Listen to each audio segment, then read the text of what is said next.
On accueille la journaliste Aimée Lemieux pour sa revue de presse des Hebdos de quartier. Bonjour Aimée. Salut. On débute dans Cité Nouvelle, dans l'ouest de l'île. Il y a 19 jeunes mentors des élèves de secondaire 4 et 5 de l'école secondaire des Sources de Dollard-des-Ormeaux qui vont faire leur part cette année pour lutter contre la toxicomanie chez les jeunes.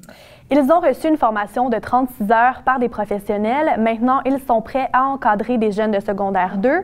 3 fois dans l'année, des conférences qui incluent des sketchs seront présentées.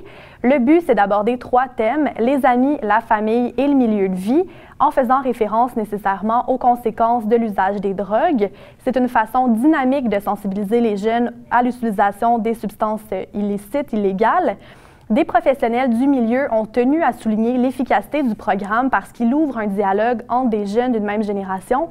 C'est donc un moyen pertinent et efficace finalement d'aborder ces thèmes-là. Le programme s'appelle PAF. Il tire son nom des premières lettres des mots père, aidant et formateur.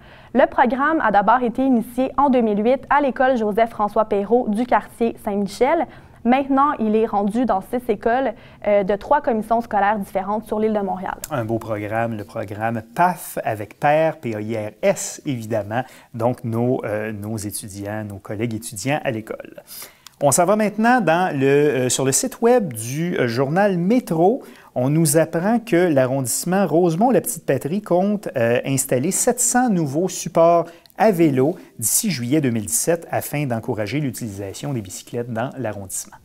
Un besoin d'espace de stationnement de bicyclettes a été recensé dans l'arrondissement, principalement à proximité des stations de métro et des pôles d'emploi. Pour répondre à la demande, l'arrondissement de Rosemont-la-Petite-Patrie a lancé un appel d'offres pour 700 unités de support à vélo. Ils seront finalement installés d'ici la fin de l'été.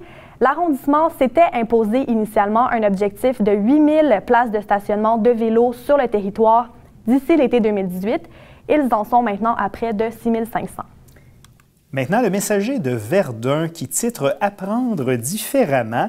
Verdun aura son école alternative dès la prochaine rentrée scolaire. Les jeunes de l'arrondissement, ainsi que ceux aussi de La Salle, tout juste à côté de Verdun, vont pouvoir fréquenter l'école des Saules-Rieurs, une école alternative axée sur la nature et le plein air. Les classes seront aménagées sur la 5e avenue à La Salle, au 2e étage du centre de formation pour adultes. Pour que le projet se réalise, 60 inscriptions sont nécessaires, mais l'école peut accueillir en réalité jusqu'à 100 élèves. En fait, ce qui sera fait, c'est 1 heure par jour de plein air. Les élèves pourront donc profiter de l'extérieur. Ils pourront notamment aller au parc, patiner, faire du vélo, même pêcher dans le fleuve Saint-Laurent.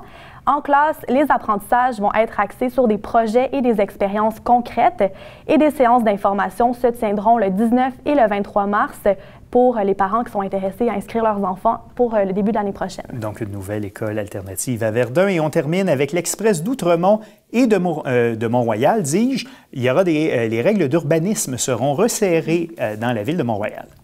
En mars, les élus vont modifier une série de règlements pour favoriser le verdissement et la conservation du patrimoine. Par exemple, une des mesures qui sera peut-être imposée, c'est l'utilisation d'herbes et de plantes autour des propriétés plutôt que le pavé uni gris et drabe. Un autre aspect important de la refonte, c'est la préservation des styles architecturaux de l'arrondissement. Un guide de contrôle de la rénovation résidentielle sera émis, par exemple. L'administration entend aussi limiter la superficie des nouvelles maisons qui seront construites éventuellement. Une série de mesures donc qui sera adoptée pour améliorer la vie de quartier.